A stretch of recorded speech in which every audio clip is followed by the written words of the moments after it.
There is a box. It sits shoved in a far, dusty corner of an attic that no one has bothered to visit in years. It's tucked beneath the steep pitch of the roof, right where the trapped summer heat bakes the exposed rafters, and the winter cold settles in like a permanent guest. Dust has gathered there for decades, that soft, gray, undisturbed film that doesn't just cover forgotten things, but embalms them. Time doesn't work the same way up here among the old Christmas ornaments and discarded winter coats. It doesn't pass. It just holds its breath. It waits. Inside that cardboard box, buried beneath a stack of yellowing tax returns and a moth-eaten wool blanket, is a letter. Folded once. Then again. And again, pressed tight against the crease, as if whoever held it needed to make it as small as physically possible. Easier to slip into the breast pocket of a uniform. Easier to hide from the world. Easier, maybe, to try and live without. The paper itself has turned the color of bruised parchment, brittle at the edges like dry autumn leaves. When you try to unfold it, the heavy stock resists slightly. It's as if it remembers being closed in the dark for so long. As if it knows, deep down, it was never actually meant to see the light of day. There's a dark, rusty stain dragged across the bottom half. Did you try the arroz con pollo yet, honey? It isn't ink. It turned out perfectly It's this darker. time. Flatter. It's really good, Mom. Older than that. So then I told The him we needed handwriting 3 is dozen tamales meticulous, for the party. painfully so. Did you get the It's red or drawn the green slower chili? than you'd expect from I the hope you hand got of the a sweet ones 19 too, Mom. or And 20-year-old then she kid. said she couldn't believe it was Each already letter Tuesday. is pressed into the page just a little I too know, hard, right? carving It a feels like faint the week groove just into the started. paper, as if he needed the words to anchor him to the earth. As if he wasn't entirely sure he was going to stay. If I don't make it back. That's where the ink stops. No signature at the bottom. No date scrawled in the corner. No grand explanation of what was supposed to come next. Just a single, jagged sentence reaching out in the dark toward a thought it never got to finish. Somewhere, many years and 1,000 lifetimes later, an old man sits alone at a Formica kitchen table. The fluorescent light above him hums faintly, a quiet, sterile electrical buzz that fills the linoleum-floored room without doing anything to soften it. The coffee in his ceramic mug, the one he's used every morning for 30 years, has gone lukewarm and bitter, but his thick, calloused hand still wraps around it. He holds it as if warmth is something he can only remember, not something he actually feels anymore. His fingers tremble slightly. Not enough to spill the dark liquid over the rim. Just enough for a careful observer to notice. His eyes are pale, washed out by the years, and they aren't focused on anything in front of him. Not the salt shaker on the table. Not the faded wallpaper. Not the quiet, empty house that has long since hollowed out, drained of the chaotic noise of children and Sunday dinners. He is looking somewhere else entirely. Somewhere halfway across the world. Somewhere that, truth be told, never really let him go. You could sit across from him in that kitchen for hours, listening to the ticking of the clock in the hall, and he might not offer a single word. It isn't because he has nothing to say. It's because the things he carries inside his chest simply don't fit into the English language. They never did. Did you try This the story arroz con doesn't pollo begin yet, on a honey? battlefield. It turned out perfectly this It doesn't time. start with grand strategies, It's really or good, sweeping Mom. Can I have victories, some more? or maps So then I drawn in told him we sharp needed ink and 3 blind dozen tamales ambition. for the party. It begins with the Did you get the heavy, red or the quiet green chili? things that were left I behind. hope you got the sweet ones too, It Mom. begins with the And then words she that said were she couldn't swallowed. believe it was already Tuesday. It starts with the thick silence that I know, followed right? ordinary men It feels home like on the week troop just ships and started. airplanes, walked through their front doors, and decided to move in permanently. We're talking about an entire generation of boys who returned from the mud and the jungle and the desert with brass medals pinned to their chests, while entire burning worlds were buried somewhere deep behind their eyes. They came back and they got to work. They built houses in the sprawling new suburbs. They bought Ford station wagons and laid down manicured lawns. They raised families, teaching their sons how to throw a baseball and their daughters how to ride a bike. They sat at the heads of dinner tables, passed the mashed potatoes, asked about spelling tests, and nodded at all the right moments. From the sidewalk, looking through the picture window, everything looked perfectly intact. The American dream, wrapped in aluminum siding. But inside the house, inside the man, something had fractured. Quietly. Irreparably. Nobody talked about it. Not really. There were no long, tearful conversations on the porch. No late-night confessions poured out over a glass of bourbon. No careful, therapeutic unpacking of the memories that kept them awake at 3 a.m. There was just silence. A heavy, practiced silence. A necessary, load-bearing silence. And if you're of a certain age, maybe you've seen it. You didn't read about it in a history textbook, you saw it across the living room. You saw it in the way someone you loved, a father, an uncle, a grandfather, would suddenly drift away mid-conversation. Their eyes would glaze over, staring through the television screen, as if they were suddenly straining to listen to a frequency you couldn't hear. You felt it in the way certain questions were strictly off-limits. Somehow, even as a 6-year-old kid in Buster Brown's, you intuitively knew better than to ask what the scar on his shoulder was from. You noticed it in the way his laughter sometimes felt hollow, cutting off abruptly, stopping just short of genuine joy. It's really good, Mom. We like to tell ourselves that wars end. We needed 3 dozen We tamales want to for the believe party. they are neatly contained to specific dates, to foreign borders, I hope to you got black the and sweet white ones too, photographs Mom. printed in the And then morning she paper. said she couldn't believe it was already But for the men who Tuesday. actually stood in the dirt, I know, the war right? didn't end. It feels like the week just started. It just changed clothes. It moved off the battlefield and moved inward. It became a ghost. Something harder to see, but impossible to shake. Because what are you supposed to do when the patriotic story you were sold doesn't match the brutal, chaotic reality you actually lived? What happens when the crystal clear purpose that put a rifle in your hands begins to unravel, leaving you holding nothing but the pieces? What happens when you finally walk up your own driveway, turn the key in the lock, and realize the bright-eyed kid who left this house is dead, and you're the stranger who came back in his body? There are no ticker tape parades for that realization. No ribbons awarded for the things you cannot bring yourself to say. No vocabulary invented for the crushing weight of a memory when it no longer feels like the past, but sits right next to you on the couch. That letter in the attic was never mailed. Not because the words weren't important, but because somewhere between the writing of that jagged sentence and the moment he put the pen down, the world broke open. Something happened that made finishing the thought impossible. And that unfinished sentence didn't just vanish into the ether. It hitched a ride. It followed him across oceans, through the passing decades, right into that quiet kitchen where the Frigidaire hums and the coffee grows cold. Silence isn't empty space. Silence is dense. It is packed to the brim with things that are simply too heavy to carry out loud. It is full of visceral images, the smell of wet cordite, the blinding flash of sunlight on torn metal, that refuse to fade. It is overflowing with impossible questions that were never answered, because even whispering them would mean ripping the bandages off wounds that never actually scabbed over. There is a profound reason they didn't speak.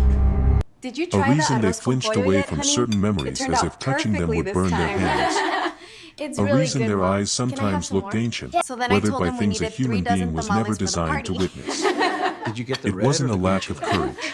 I hope you got the It sweet wasn't ones too, stubborn, Mom. masculine And then she pride. said she couldn't believe it was It already was something Tuesday. far more complicated I and know, tragically right? human. It feels like the week just started. Because sometimes, the darkest truth isn't something you're trying to hide from your wife or your kids. Sometimes, it's a truth you know you won't survive if you force yourself to look it directly in the face. So, they learned to build a detour.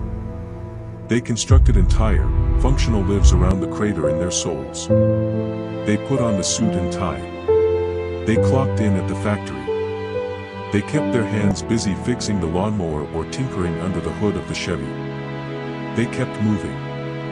Because stopping, even for a second, meant risking the flood. It meant the dam might break, letting out everything they had spent years desperately trying to hold back. That is the silence we inherited. We didn't just inherit the absence of their war stories, we inherited the crushing, atmospheric pressure of everything those stories were meant to hold. And if you sit still and listen closely, not to the small talk at the Thanksgiving table, but to what is actively being avoided, to the sharp intake of breath, to the tension lingering in the quiet spaces between sentences, you can hear the echo. The sheer gravity of it. The truth that never found its way into language. That is where this story actually lives. Not in the trenches or the firefights, but in the sprawling, quiet aftermath they dragged home. In the dimly lit living rooms. In the tremor of a hand holding a coffee cup. In the unfinished letters gathering dust under the eaves. This isn't a story about combat. Not the kind you watch in Hollywood movies with the swelling orchestral scores. This is a story about what war does to a human soul when the cameras are turned off. What it extracts from a man. What it leaves hollowed out in its wake. For so many of them, the hardest part of the war was never the act of surviving it. It was the grueling, lifelong task of living with what survival required them to do. This is the story of why they cried without making a sound. It turned out perfectly Why they this carried a time. mountain on their backs and refused It's to really let good, anyone Mom. help them Can put I it have some down. more? So then I told them know we someone needed like 3 dozen this. tamales for the party. I know you do. Did you get the red or Not the from green a chili? sepia-toned I hope you photograph got the or a sweet ones memorial too, plaque Mom. on the town And then she green, said she couldn't believe it but was from the already head Tuesday. of your own dining table. I know, right? A father who It feels came like the home week every just started. evening at 5:30, hung his coat on the rack, sat in his worn recliner, turned the dial to the evening news, and said almost nothing. He wasn't a cruel man. He wasn't intentionally cold. He was just somewhere else. As if the best parts of him had missed the train home 30 years ago. Or a grandfather who offered a gentle smile when you walked in the room, who handed you a butterscotch candy and patted your shoulder. But if you held his gaze for a second too long, you'd see his eyes slide right past you, scanning a horizon that wasn't there, searching for brothers he left behind in the dirt. Or maybe it was in the subtle, unspoken rules of the house. You learned quickly that certain subjects were simply not allowed to exist. The war was a locked door. Not on Veterans Day. Not on birthdays. Not even when Walter Cronkite brought it up on the nightly broadcast and the temperature in the living room suddenly dropped 10 degrees. As a kid, you learned the boundaries of the minefield without ever being handed a map. Children are incredibly perceptive like that. They learn the exact shape and texture of a family's silence long before they have the vocabulary to understand why it's there. You could feel it in the air, a sudden drop in barometric pressure. A tightening of the jaw. A quiet, collective agreement that we do not walk down this hallway. And so, you didn't ask. Maybe you tried once. Just one time. A small, naive question from a kid who didn't know what kind of wire they were tripping. Dad, what was it really like over there? The answer always came out too fast, clipped and sharp. Nothing you ever need to worry your head about. Or worse, there was no answer at all. Did you Just try a the long, arroz con pollo suffocating yet, honey? pause. It turned out perfectly A rigid this time. shift in posture. It's really The good, sound Mom. of a throat Can I have some clearing, more? and the So then I conversation told him we being needed gently, 3 dozen forcefully tamales for the steered party. toward the weather or the baseball Did you get the red scores. or the green chili? Even if you were I too hope you got young the to sweet grasp the ones too, Mom. mechanics of And trauma, then she said your she gut couldn't believe it recognized was it. already Tuesday. You knew this wasn't just I a man know, avoiding a right? bad It memory. feels like the week just started. This was a man standing guard over a monster. Something heavy, jagged, and radioactive that refused to stay buried in the past. You didn't imagine the distance. You didn't imagine the quiet. You felt the pulse of a story trapped beneath the floorboards, pressing upward, desperate for air, but never allowed to break the surface. Something broke out there. Long before you were born. It didn't shatter loudly. It cracked quietly, settling deep into the foundation of his life, compromising the structural integrity of everything that came after. These boys did exactly what their country asked of them. They went to the recruiting office. They boarded the trains. They saw things a human mind is fundamentally incapable of processing. And then they were handed a duffel bag, shipped back to Main Street, and told to carry on. Pick up where you left off. Go back to being the carefree kid who took his girl to the drive-in. But the tectonic plates had shifted. The change didn't show up in a way you could easily explain over a pot roast dinner. It leaked out in jagged fragments. It was the way his knuckles would turn white around a steering wheel when a car backfired 3 blocks away. It was the way he slept, thrashing in the tangled sheets, waking up drenched in a cold sweat, battling nightmares he would deny having the next morning. Silence wasn't just a bad habit for these men. Silence was a bomb shelter. Because the silence didn't demand a debrief. The silence didn't ask them to justify the unforgivable. The silence was the only place they were allowed to simply exist without having to translate the nightmare they had lived through into polite conversation. But for the wives who shared their beds, and the children who played on their rugs, that silence morphed into a physical presence in the house. A quiet, invisible houseguest taking up all the oxygen in the room. Did you try the arroz con pollo yet, You honey? felt it in the It turned out agonizing perfectly pauses this between time. sentences. It's really You good, felt it in Mom. the Can I careful, have some more? measured way So then I everyone told him we tiptoed needed around 3 sudden dozen loud tamales for the noises, party. specific smells, Did you or get the strong red or the green emotions. chili? I It hope was you a got the sweet gravity ones that too, pulled Mom. everything into And its then she orbit. said she couldn't believe it was There is already a devastating Tuesday. kind of loneliness in I growing know, up like right? that. It feels like the week just Not the started. loneliness of being left alone in an empty house. It's the loneliness of sitting 3 feet away from the person you love most in the world, and knowing you will never truly reach them. Knowing there is a locked vault inside their chest, forged in a hell you were protected from, and you will never, ever be given the combination. They weren't locking you out because they didn't love you. They locked you out because they couldn't risk pulling you into the dark with them. As you grew older, maybe you noticed that same hesitation creeping into your own bones. The instinct to keep your cards close to your chest. To swallow your own words. To build your own walls, even when there was no enemy at the gates. Pain doesn't always scream. Sometimes, it packs its bags and travels quietly down the bloodline. Not through bedtime stories or family history lessons, but through the cadence of a home. Through the rigid set of a jaw. Through the things that are glaringly absent. A child doesn't need a grisly battlefield recounting to inherit the shrapnel of a war. They absorb the emotional weather of the house. They learn how love is either handed out freely or strictly rationed. They learn whether vulnerability is a safe place to land, or a tactical error that gets you hurt. The silence becomes a family heirloom. Handed down blindly. Absorbed into the marrow. But this is where the lens begins to shift. Because the stoic silence you witnessed, the quiet you grew up tiptoeing around, was never a symptom of an empty heart. It wasn't a lack of feeling. It was the exact opposite. It was a man drowning in too much feeling. Too much grief. Too much survivor's guilt. Too massive a canyon between the noble ideals he was taught in Sunday school and the brutal atrocities he had to commit to make it home for Sunday dinner. It's really good, Mom. They didn't stay Can I have some quiet more? because they So didn't then I care. told him we needed 3 dozen They tamales stayed for the quiet party. because giving a voice to the ghost get the makes the red or ghost the green real chili? again. I hope you got the Words sweet are a ones resurrection. too, Mom. And then she said And she some couldn't believe it was realities, already once you Tuesday. breathe life into them, I cannot know, be put right? back in the box. It feels like the week just started. So, they chose the quiet. Not out of emotional weakness, but out of sheer, white-knuckled survival. They built a fortress of mundane American life around the unspeakable.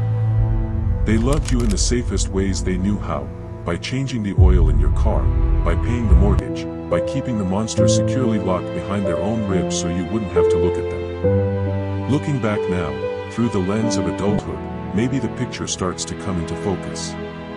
Not the gory details. Not the classified operations. But the shape of the burden.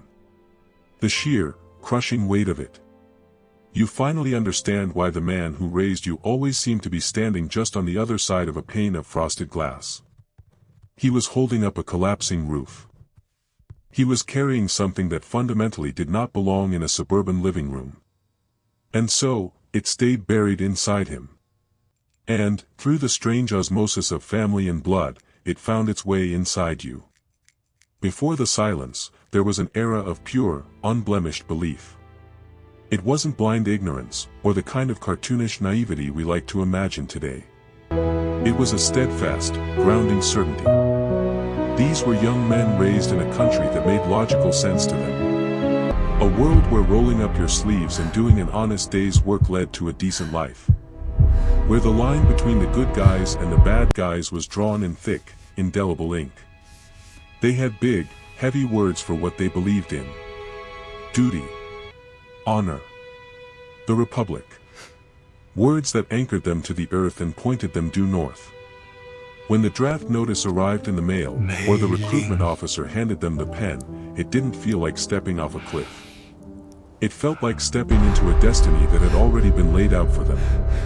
It was the natural, honorable progression of an American life. The world was Did you try framed the arroz perfectly con for them pollo on yet, movie honey? theater It screens turned and out recruitment perfectly this posters. time. Us and them. It's really good, Mom. Can I Right have and some wrong. more? So then I told him we needed Liberation 3 and dozen tyranny. tamales for the party. It wasn't a lie, Did you get the red or exactly, the green chile? but it was I a hope you got the carefully sweet ones curated too, Mom. fraction of the And then truth, she said she couldn't believe it was designed to already narrow the Tuesday. aperture. I To know, focus right? a young It man's feels like the eyes week strictly just on the started. objective, leaving the messy, gray realities of human slaughter safely out of focus. For a while, that belief was a shield. Belief is a powerful narcotic. It gets you out of the landing craft when every instinct tells you to freeze. It brings order to absolute chaos. But a shield is only as strong as the metal it's forged from. And once their boots actually hit the mud, once the distance between the propaganda reels and the jungle canopy began to rapidly close, the metal began to buckle. It didn't happen in a sudden, cinematic epiphany. It happened in the slow, agonizing drip of reality. The hairline fractures spreading beneath the surface of everything they thought was true. It started with the small things that didn't square up. A hesitation in a commanding officer's voice. A mission objective that felt less like liberation and more like an execution. The hollow, knowing look exchanged between 2 veterans sharing a cigarette in the rain. At first, you swallow it. You rationalize. You tell yourself the brass has the big picture and you're just a grunt. Because the alternative, the creeping realization that the entire moral framework is a house of cards, is too terrifying to entertain. But the cracks spread. And then came the moments that blew the foundation to dust. The kind of moments that burn themselves into the retinas. Things that completely defied the clean, heroic language of freedom and democracy. They witnessed things that blurred the agonizing line between self-defense and murder. Between following orders and losing your soul. In those split seconds, the moral compass didn't just spin, it shattered. And when the outside world completely stops making sense, a Did you man try turns the the arroz con pollo interrogation yet, lamp honey? inward. It turned out perfectly Did I this misunderstand the time. mission? It's Did I really do the good, right Mom. thing? Can I have some more? And if So then doing I the told right him we thing needed looks 3 like dozen this, tamales for what the kind of party. monster have I become? Did you get the red or the You green can't chile? answer those questions I at hope the you got dinner the sweet table. ones too, Mom. You And then can't she bring said them she up couldn't over a believe it beer was at the already VFW Tuesday. hall. I know, They are right? questions that It feels echo like in the the week skull, just started. circling like vultures, long after the choppers have flown away. The deeper those questions bury themselves, the more impossible it becomes to open your mouth. Because to speak them is to admit that the rock-solid foundation you staked your life on was actually quicksand. This is the birthplace of the silence. It is a man standing in the rubble of his own morality, holding pieces that no longer fit together, with absolutely nowhere to put them down. How do you casually explain to your wife that the world is a slaughterhouse, when you can barely comprehend it yourself? It leaves a man entirely disoriented. The certainty that guided his youth is replaced by a phantom weight. The crushing burden of possessing a terrible knowledge without a language to express it. The contradiction of being called a hero for doing things that make you hate your own reflection. That is the luggage they dragged up the front steps. Not just the trauma of a firefight, but the complete fracture of their identity. And the system that sent them there. It provided no tools to fix it. It demanded they fight a war, and then demanded they pretend it didn't fundamentally destroy them. When a man's reality violently breaks the frame he was given, something has to give. For a whole generation, it was their voice. They swallowed the words because speaking the truth would mean stepping entirely outside the boundaries of polite society. So the silence hardened. It calcified into the very bones of their lives. It became the architecture of their survival. They learned how to function inside it, like men living in a house with a locked basement where a fire is always burning. It changed them. You saw it in the hesitation before they spoke. In the sudden withdrawal from a hug. In the flash of something dark and untamed in their eyes before the shutters slammed back down. There is always one specific moment. Not the moment printed in the history Did you try books. the arroz con pollo yet, honey? Not the battle It with a turned out name and a perfectly this Wikipedia time. page. But It's the really quiet, good, Mom. Can I unrecorded have some moment more? where the So final then I thread told him we needed snaps. 3 dozen tamales For for the him, party. it started like any other Did you get the humid, red or the green suffocating chili? day. I hope you got the The sweet orders ones were too, handed Mom. down, And then she sterile, said she couldn't direct, believe it was already stripped of human Tuesday. consequence. I know, right? coordinate on it a feels map. like the week just started. A tree leaned to clear. The air tasted of copper and diesel fumes. By this point, the men didn't speak. Silence had already become their primary language. There is a terrifying phenomenon in combat where time loses its elasticity. The world doesn't slow down, but your mind becomes a razor blade, slicing seconds into microscopic fractions. You notice a torn piece of fabric fluttering on a fence. The smell of crushed vegetation. The unnatural stillness of the air. The command was barked out. Move. Fire. Now. There is a microscopic gap between receiving an order and pulling a trigger. A tiny, almost invisible sliver of time where human instinct collides with military training. Usually, the training wins before the brain can even process the conflict. But sometimes, in that fraction of a second, the gap widens. He saw the movement in the brush. Not clear enough to be certain, but enough to trip the wire of everything he was programmed to do. Yet, underneath the training, a softer, older voice whispered, "Wait. Look closer." But a firefight doesn't accommodate a second look. Hesitation is a body bag. The system demands action. He had to choose between the machine he had been turned into, and the human being he used to be. Both choices carried a price tag he couldn't afford. He pulled the trigger. The moment ended. The ringing in his ears faded back into the ambient noise of the jungle. He survived. But as the smoke cleared, the terrible realization set in. He looked at what he had done, and the question rose up Did you like try fire the in his arroz con throat. pollo yet, What did I honey? just do? It turned out perfectly And this who is the time. man that just did it? It's really good, He Mom. survived Can I the have some more? ambush. So then I told him He we needed walked 3 back to dozen base tamales camp. for the party. His pulse Did you get the eventually red or slowed the green down. chili? I On the hope you got the official sweet report, ones too, Mom. he was accounted And for. then she said she couldn't believe it was already Intact. Tuesday. But the boy from I know, Ohio right? who believed It in feels like good the week and just evil died started. in that dirt. You can never uncross that line. You can try to glue the pieces back together, but the cracks will always show. How do you write a letter to your mother, or your sweetheart, and explain that you are no longer the boy in the framed photograph on their mantle? You don't. You fold the letter up, tuck it in a box, and let it gather dust in an attic. Eventually, they told him his tour was over.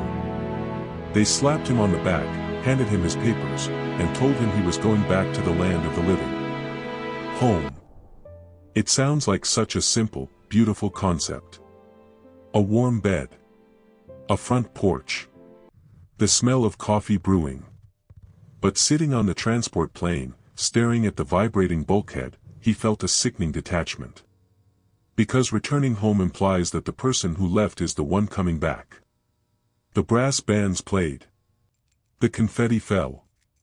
His wife threw her arms around his neck, burying her face in his shoulder, crying tears of absolute relief. He smiled for the cameras. He said the script they all wanted to hear, "It's good to be back." And for the town, that was the happy ending. Roll the credits. But sitting in his own living room that night, listening to the crickets through the screen door, the dissonance was deafening. He was wearing his own clothes, sitting in his own chair, but he felt like an intruder. The first few weeks were a blur of casseroles and handshakes. Well-meaning neighbors clapped his shoulder. "Give them hell over there. Glad you made it in one piece." He gave them the sanitized, Reader's Digest answers. It was rough, but we did our job. They nodded, satisfied, because the fantasy of the stoic, unharmed hero was much easier for them to digest than the reality of a broken man. But when the visitors stopped coming, and the house Did you fell try the quiet, arroz con the pollo ghosts yet, honey? clocked in for It their turned out shift. perfectly this time. It wasn't a movie flashback. It's really good, Mom. It Can was I the have some smell more? of a barbecue So then I pit told him we suddenly needed turning 3 his dozen stomach. tamales for the party. It was the sound of a Did you car get the red or tire the squealing green that sent a jolt of I pure hope you got the adrenaline sweet straight ones into too, his Mom. heart. And then she said He she would couldn't sit at a believe it was bustling already family Tuesday. picnic, surrounded by laughing know, nieces right? and It nephews, feels like the and week feel just like he was started. locked inside a glass box at the bottom of the ocean. That is the supreme isolation of the returning soldier. To be loved intensely by people who haven't the faintest idea who you are anymore. Knowing that if you actually showed them the dark machinery inside your head, it would break their hearts. So he tightened the valve. He spoke a little less each day. He learned to navigate small talk like navigating a minefield, stepping carefully, avoiding the deep earth, keeping everything surface level. He became the sturdy provider. He brought home the paycheck. He carved the turkey. To the outside world, he was a pillar of the community. But inside, he was a night watchman, constantly patrolling the perimeter of his own mind, making sure the horrors stayed locked in the basement. Survival isn't an event that ends when the guns stop firing. Survival is a full-time job. It is the exhausting, daily labor of holding the lid down on a boiling pot, year after year, until you forget what it feels like to just relax your hands. And as the years turned into decades, that silence seeped into the floorboards of the house. The children grew up in the shadow of the monolith. They didn't inherit the memories of the war, but they inherited the bruised atmosphere of it. They grew up with a father who was physically present at every Little League game, but emotionally stationed 1,000 miles away. A man who was fiercely protective, yet terrified of genuine intimacy. The kids learned the choreography of a traumatized house. They learned not to slam the screen door. They learned not to wake Dad up by touching his shoulder. They learned to equate love with financial provision and a mowed lawn, rather than deep conversations or emotional vulnerability. And without realizing it, those children packed up that emotional blueprint and carried it into their own marriages. It's really good, Mom. Their own Can I have some parenting. more? So then I The told him we instinct to needed pull 3 away dozen when tamales things for the get too party. heavy. Did you The get the belief red that or the keeping green your chili? mouth shut is the I best hope way you to got the keep the sweet ones peace. too, Mom. And then The she war said she simply couldn't believe changed it was zip already codes. Tuesday. It moved from I a know, foreign right? jungle into an It feels like American the week living just room, started. passing the baton of trauma down the bloodline. A broken legacy, inherited without context, accepted simply as the way things are. Until someone finally stops and asks, why? Why am I carrying this tension in my shoulders? Why is my family incapable of talking about pain? Why does this silence feel so incredibly heavy? That moment of questioning is the crack where the light gets in. It is the agonizing, beautiful realization that the emotional walls you were raised behind were not built to keep you out, they were built by a terrified man trying to keep his own demons contained. It doesn't magically fix the past. You can't reach back through time and undo the damage. But seeing the pattern is the first step toward breaking it. It moves the legacy from something you suffer blindly, into something you can hold with compassion. It allows you to look back at the quiet, distant man at the head of the table, and realize he wasn't withholding his love. He was shielding you from his war. The letter is still sitting in the attic. The edges are curled, the ink is faded to a ghost of what it was. The hand that pressed so hard into that paper is gone now, buried under a marble stone with his name and his rank. But the sentence remains. If I don't make it back. He never found the words to finish it. But maybe he never needed to. Because the life he gritted his teeth and lived, the decades of quiet provision, the swallowed nightmares, the desperate attempt to build a normal world for his kids over top of a graveyard, that was the rest of the sentence. When you get older, the sharp edges of resentment begin to soften. You look at the old Polaroid photos, the stiff smiles, the forced normalcy, and you don't just see the distance anymore. You see the sheer, mountainous effort it took for him just to stand in front of that camera and pretend to be okay. You grieve for the conversations you never got to have, con pollo yet, honey? for the questions you never got to This ask. time. But underneath It's the really grief, good, Mom. a Can I profound have some more? understanding begins So to then I take told him we root. needed 3 dozen tamales The for silence party. wasn't an act of abandonment. Did you get the red or the green chili? It was an act of I supreme, hope you got the sweet agonizing ones too, Mom. protection. And then she said He she carried the couldn't believe it poison was in his already own veins so Tuesday. it wouldn't infect his I children. know, right? It And feels like now, the week just standing started. in the quiet of that attic, holding the yellowed paper, you can finally let him off the hook. You don't need him to explain it anymore. The absence of his words is a language all its own. A language of profound endurance. There is no cinematic closure here. No grand revelation. Just the quiet, steady peace of finally understanding the ghost that haunted your family. You can let the silence simply be what it is. You don't have to fill it with anger. You don't have to force meaning where there is only tragedy. You can just hold it, respectfully, and acknowledge that even without the words, the love was fiercely, desperately real. We try to shrink history down. We put it in neat little textbooks and build bronze statues so we can feel like we've managed it. But millions of American homes were shaped by the immense, sprawling, messy silence of men who saw the gates of hell and then had to come home and mow the lawn. The cost of their silence is woven into the fabric of generations. But you are sitting here, listening to the echoes of it.